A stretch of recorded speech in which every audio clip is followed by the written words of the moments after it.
Marlene, why don't you give me your name and spell your name so we got it for the record. All right. My name is Marlene Audrey Silas, and my maiden name was Schuyler. You want to spell that for us, please? Silas is S-I-L-A-S. And your maiden name? Schuyler, S-C-H-U-Y-L-E-R. And where were you born? I was born here in Oneida. I was born in my grandmother's house, my grandmother Abby Schuyler. And I was delivered by Dr. Hill. What day was that? The day I don't know, but my birthday is September 14, 1938. Now, do you remember your grandparents at all? My grandmothers, both my grandfathers were dead when I was born. Okay. Give me the names of your grandmothers. And your grandparents, if you remember. Okay. My father's parents were Abby and Jonas Schuyler. And my mother's parents were Smith. Mary, can't remember his name, but Mary Smith. And like I say, they were, he had died before I was born. Now, did you spend any time with your grandparents? Oh yes, with my grandmother. Well, both of them, both my grandmothers. My grandmother Abby, we were up here every summer, and my folks would leave us with my grandmother Abby, and my grandmother Mary would come over and pick us up, and then I would be staying with her for a while. And by saying we, I mean my cousins. That's who I was always with my cousins. Okay, let's talk about your grandma Abby. All right. Where was their house located? They're right off of her house is right off of 54. I don't know even how to describe it anymore. It would be off of Highway 54, and I can't think of the name of the side road. No. Overland. Overland, yeah. That's it. Did they have a large place? What, a house or the land itself? Land in the house? Okay. Yeah, they had the land in the house. Their land is part of the land that the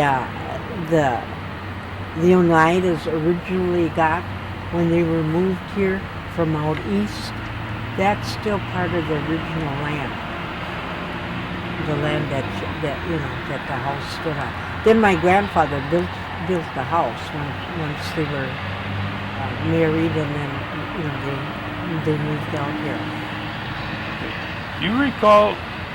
Did you ever talk to your grandma about where she might have went to school for education? She got some of it out east, and right now I can't think of names. But she had some of her education out east before she came here, before they moved here.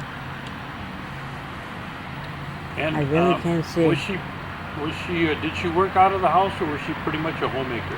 Homemaker. My grandmother Abby was a homemaker. Mm-hmm. Did she do a lot of cooking? Yes, I was. And did she do a lot of canning and? Yeah, she did all that. Right. And like I say, that old, the old house is still standing there. We don't use it any longer, but up to quite well into the 50s, we were still using the house when we come up here to just to visit family. That house was still standing, and we still use the house. Do you remember if your grandmother spoke Oneida? Yes, they both did. Both my grandparents. All of them did. All of them. All of them did. The only one that didn't speak Oneida was my mother. And my mother didn't speak Oneida because she was sent off to school in South Dakota. So she lived a good portion of her, what would I say, teenage years, even before teenage, she lived with the Sioux Indian, because the school that she went to was was sponsored by the Sioux Indians, and that's how she, that's where she was educated. So my mother really lost some of the Oneida language because she was away. And my dad, he didn't like school. And I guess when you were here in Oneida, I forget where you were sent. Up north somewhere? Some of them, yes. Some of them were sent up north when, the mission school over here, whatever grade that was, 6th, 8th grade that you went through. And then when you were finished there, well, then you had to go somewhere else to go to school. Well, when he was sent up north to finish school, to go on to school, he didn't care for it. And so when he ran away from school for the 3rd time, my grandma said, you don't have to go back. So he never went back. Oh,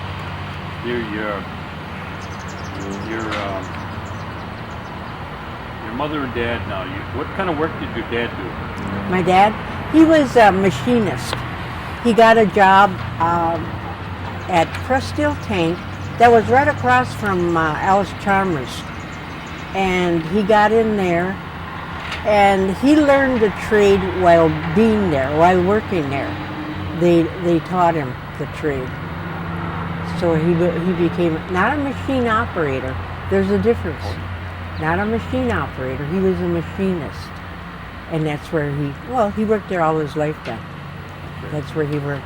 He had worked for the Milwaukee Gas Company for a while with some of his brothers when they first came into Milwaukee, because it was, what am I trying to say? It was during the time of Depression, right after Depression, and jobs were kind of minimal on where you could find things. But he met this man that they became real good friends, and that man was already working at Press Steel Tank, and he says, well, let's see if we can get you in there, and you can work there, because what he was doing for the Milwaukee Gas Company was just digging whole tunnels, I guess you would say. They would dig tunnels to lay the pipes. And well, they had a few cave-ins. And one time my dad, he almost got buried. So that kind of made him a little shy of that job. So when he found out he could work on top, he took it. Well, so your dad went to work down in Milwaukee. Was he married then? Yes, they were. They were married at that time. Before he went down there? Before he went, right. Okay. Mm-hmm. They were married here. They were married right here at Holy Apostles. And what was your mother's background? My mother's background? She went away to school? Yeah. My mother, parents had a farm. Everybody back in those days used to say, well, where do you live? And everyone would answer the other end. Because it seemed everybody that was on the south end was on the north end visiting, and vice versa. So my mother and her folks lived on the south end of Oneida, and her folks had a farm, and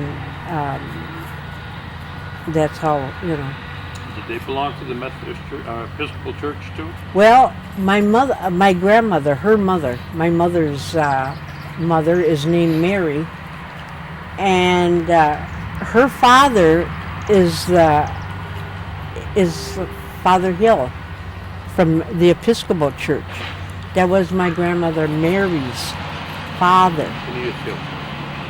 Yes, and he had the church at that time during those years, and he had 5 daughters. and my Grandma Mary was one of them. And so, like my Grandma Mary used to say, they'd come to the Holy Apostles when it was good weather, because they could get here without going through a snowstorm. But when the weather was bad, then they went to the Methodist church, because it was closer to them. Right. So my grandfather was Methodist, and that's where he's buried, in the Methodist cemetery. But my grandmother Mary was Episcopalian, so she's buried here. Mm-hmm.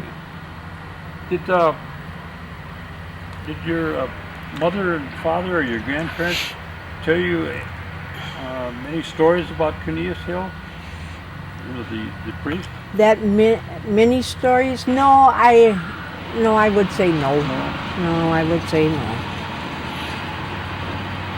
Whatever I knew about him is, what little they told me, because we were related.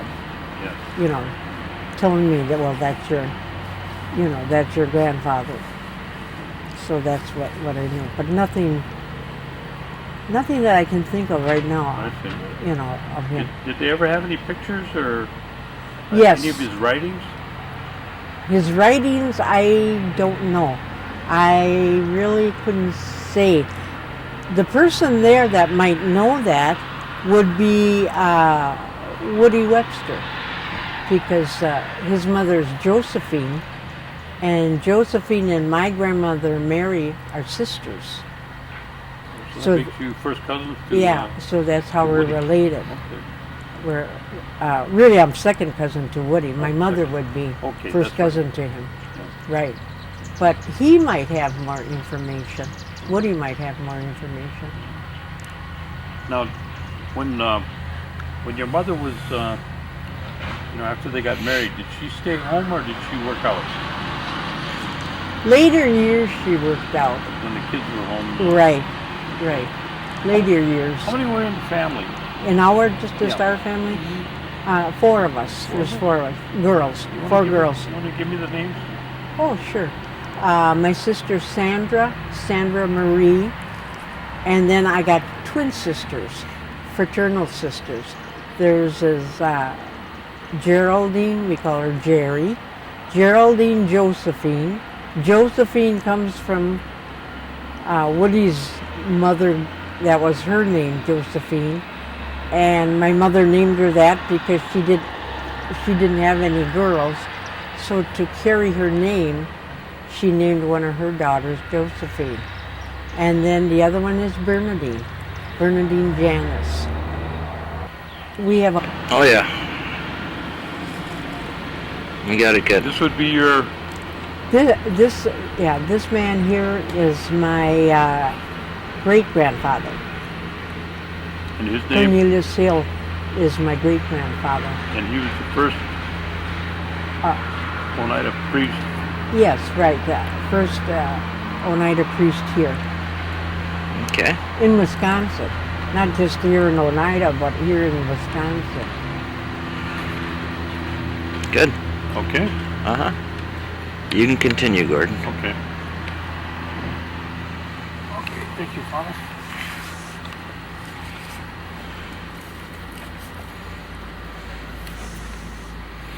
Okay, we were talking about your mother and father now. Okay.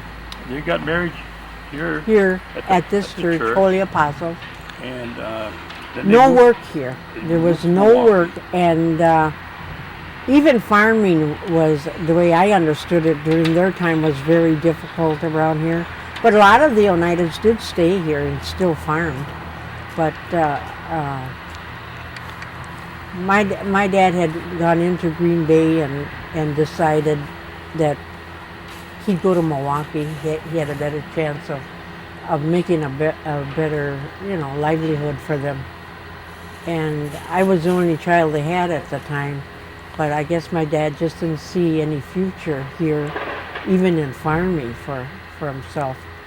So they moved then to Milwaukee. And is that where you begin? I mean, you started Yeah, I was born here, but I was raised in Milwaukee. Raised in Milwaukee. Okay. Right. Went to public school in Milwaukee. Went through public school. I became a practical nurse. I went through, at that time it was called the Milwaukee Institute of Technology.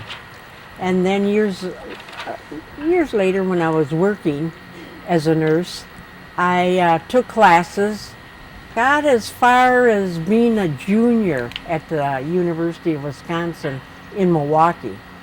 And then I was continuing in nursing, but to continue on, I would have had to move to Madison, which never came about. I never got a chance to pursue that. Other things, were taking over in my life, such as my dad was very ill by that time, was very sick, and my mother just needed help with him. He was at home, and he was in and out of the hospitals with his illness. So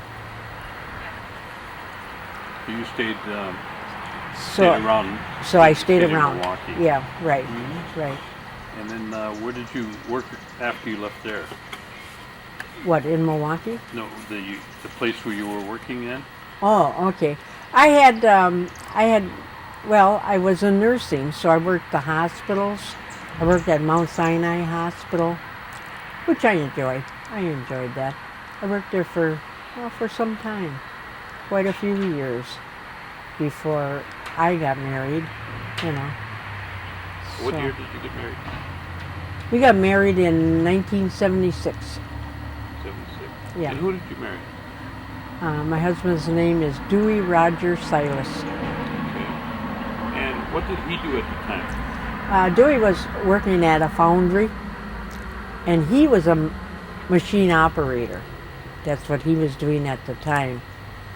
And then when we decided that we were going to get married, I don't know why it was important to me, but I stressed that if we were going to get married in church, it meant he had to be in church on Sundays. Not we get married in church, because I told him, I know I'm going to be in church, but I says, I don't want you marrying me and then you don't show up in church. I says, because what we can do is just go down to the courthouse, get our license, have them marry us, and then we can go to church. And I said, you can go to church whenever you want. But as it turned out, being married changed Dewey's way of thinking, I suppose, and he decided that he wanted to be, a member of the church. What was he before that? He was Methodist. He was Methodist. Yeah, he was raised Methodist. Okay. And he went to church as long as he was at home with his mother, and she made him go to church. Well, then that was fine. But now he was a young adult, and he had gone into the service and did a tour of the service and part of it in Europe. And then no longer felt he had to go to church. So that came about again when we were going to be married. And I says, there's no sense in getting married in a church and you're never going to show up in church every Sunday or when you can make it. So I said, then we might as well just get married by the justice of the peace. But he changed. He changed his way. No, he said, I'll attend church. So that's how he started with that. And once after you were married, did you continue to work? Oh yes, we both continued to work. Right.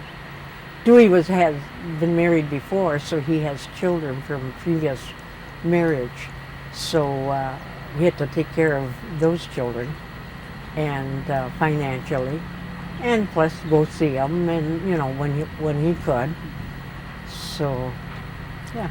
Now, during all this time, you still resided in Milwaukee? Right. Still lived in Milwaukee. But you would come back and forth to Oneida on To visit, occasion. yeah, because we both have relatives here.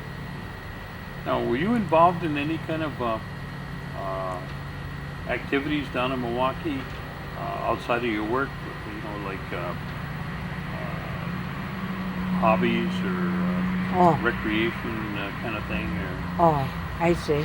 Well, I like football and baseball.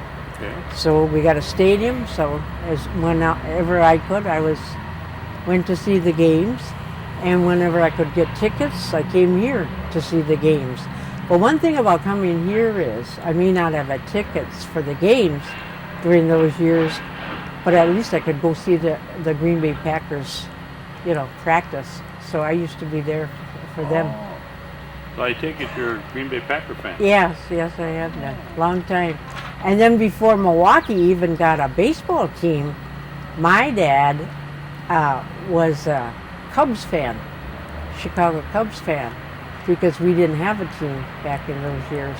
So we were when he couldn't go to the game, we were good listeners on the radio for for Bears and for the Cubs. Okay.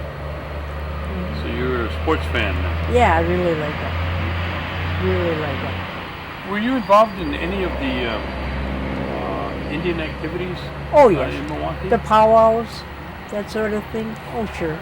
Always went there. My mother belonged to a group of Indian ladies. I don't even know what kind of organization or name they had, but she belonged with them, and they met and had little activities at the church at All Saints in Milwaukee. So I got involved in that a little, just from having to take her, to these different things. Now, did you retire, and did your husband retire from your work before he came into Yes, the my priesthood? husband retired, right. From the, But he was already active, like I say, in the church, and he had gone to school to be a deacon at Nashotah House, that's outside of Milwaukee. And so he had done that before even, this is way before he thought of seminary.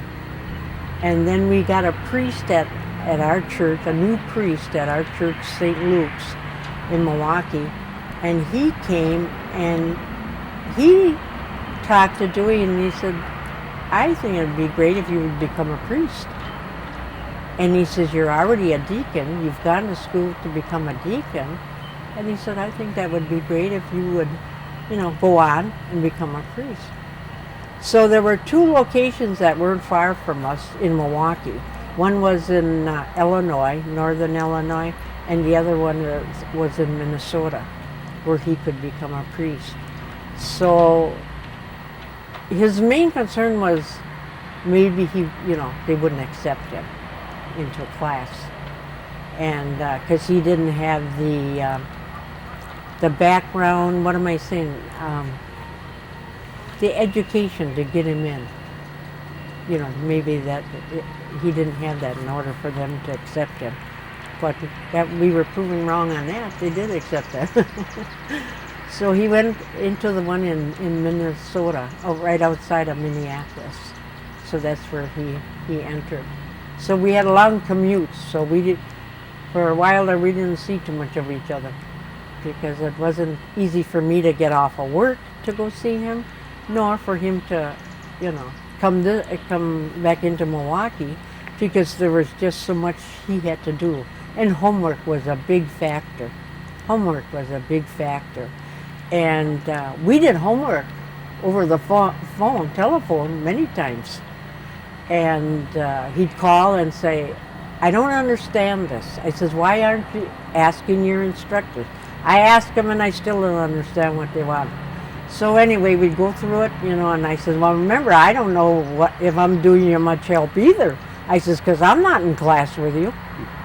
So anyway, we did homework like that for a long time. And once he finished school, then what happened? Once he finished school, it was, oh gosh, now I'm trying to think. Well, the people at St. Luke's, where we were married in Milwaukee, he had what can I say? They were a good support group. They were a truly good support group. Right from the priest to, he belonged to an organization of men there that really financially, they even helped us with some of his books, to buy his books while he was in seminary, and just to keep us both going. Because we had the house in Milwaukee, which we were trying to, which we wanted to keep. We didn't want to sell it if we didn't have to. But I suppose it got down to the nitty gritty, we would have got rid of it. But I still had to live somewhere anywhere, so anyway, we did manage it. We did manage it. It had to be a tough road for you too while he was going through this process. Well, you know what? It was okay. I missed him being there. So for me, that's what I had, was work. And that kind of consumed me and kept me going. Because I knew what we were both working for. And we both wanted that. And he, like I said, was afraid maybe he wouldn't be able to make it. But he did all right. He did all right with his grades. Mm-hmm. And then he became a priest. And then what happened? Let's see. Oh gosh. Well, they assigned him to the main church in Milwaukee, the diocese there, and they put him at All Saints, where there's 4 other priests. You have bigger congregation, and so anyway, that's where he was assigned then, and he was assigned there, which he was glad of. He didn't really want to go back to our church because he knew everybody, and he didn't want any conflict, and so this was one way of doing it, right? Of course, that's not his decision. You do what the bishop tells you. Yeah, but I understand that you knew the bishop when he was in short pants. We grew up together. We fought in the street together too with the Catholics. We used to go to school. When we got into Milwaukee, when my folks got into Milwaukee, my grandma Abby, again, my dad's mother, knew this lady that was a friend of hers, and my grandma says, well, my family's starting to move, into Milwaukee because they got to find work. My boys, she said, I've got to find work. And she said, now I don't know where, we're kind of wondering. She says, I don't really want, she says, to go to All Saints, but Cathedral. But she said, I like a smaller church. So this lady recommended this one because she knew the priest. And she says, well, go to this one over here on the south side. She says, it's near Bayview High School. And she said, I don't go there, but she says, I hear they got a terrific priest, he was a grandfatherly type, nice man.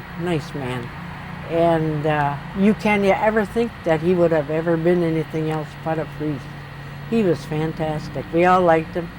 He used to tell us when we were kids in church and something hit us funny, or we'd be giggling, and then he'd put the attention on us and say, I'm telling your grandmother next time she's in town, like that, so we shut up.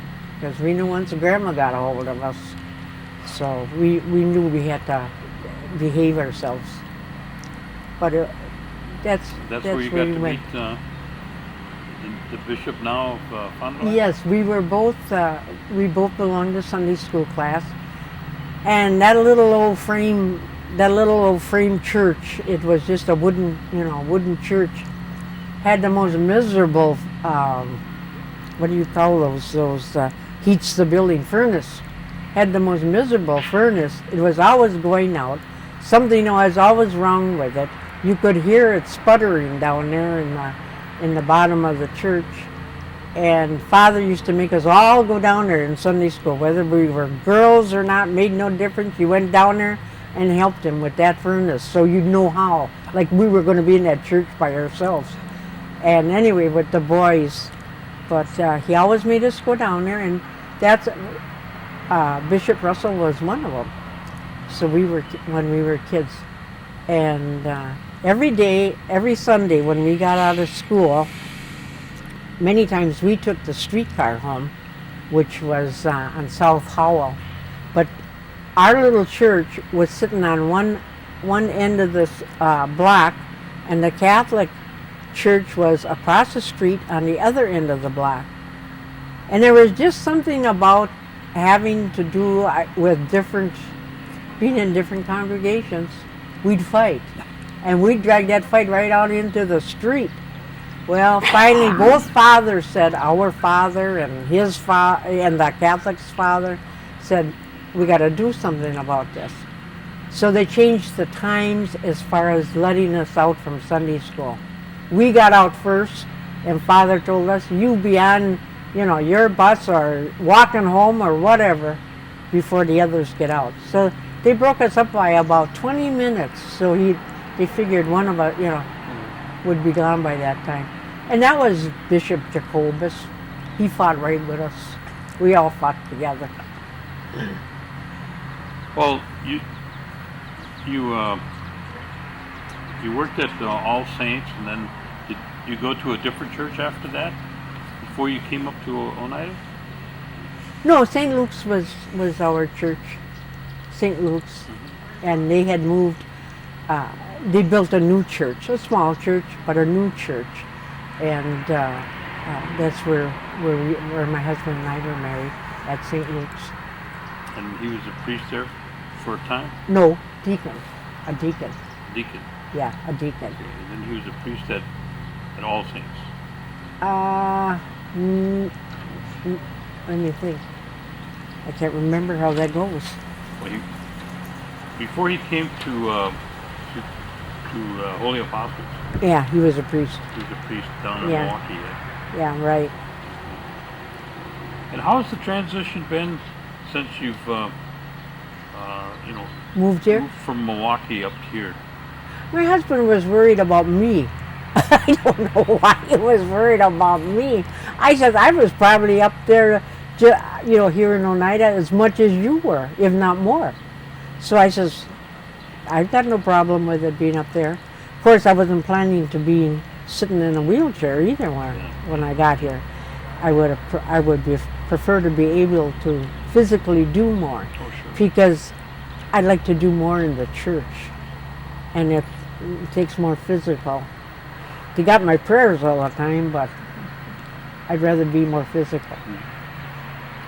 So it's been an easy situation for you to come back to Oneida then and yes. this church. Yeah. Okay. Other than, like I say, once I got here, then I got worse, and then I was in and out of the hospitals, and then in and out of the nursing home. But now finally, they're not going to get me back. I know I'm not going back there. Now, over the course of the years, you've seen, here in Milwaukee, have you seen any kind of, or what kind of changes have you seen here in Oneida during those times? And, oh goodness! You mean just recently? Well, I mean, More from the recent? years when as you were growing up. Oh, I see. And then up to the present time, you've seen a lot of changes. And is there any kind of recommendations that you might be able to share, or like to be able to give to the youth of tomorrow, or the youth today for their tomorrow? Yeah, huh? for their tomorrow. Do you have any ideas or comments? Gosh, I wish, but I read my husband's literature too, which he gets through the churches, throughout the United States. And the big thing is children, our children, not just our children here in Oneida, but throughout the United States. They're dropping away from church. And if we're raising them as Christians, that's what we got to have them hang on to. And how we do that, I don't know either. I pray for our younger generation, and I hope somebody finds an answer that can give us better guidance with our children in any of the churches. But that would be my only concern. I hope we don't lose our children away from coming to church. Have I forgotten anything that you'd like to share? No, I don't think so. Okay, well, Probably tonight when I'm thinking this over. Well, we want to thank you for sharing this with us. Well, thank you. We really appreciate this. Uh-huh. We're glad we could get you in as part of the interviews. Well, thank you. Okay? Yes, I was, All right, I thank was you. happy to be here. All right.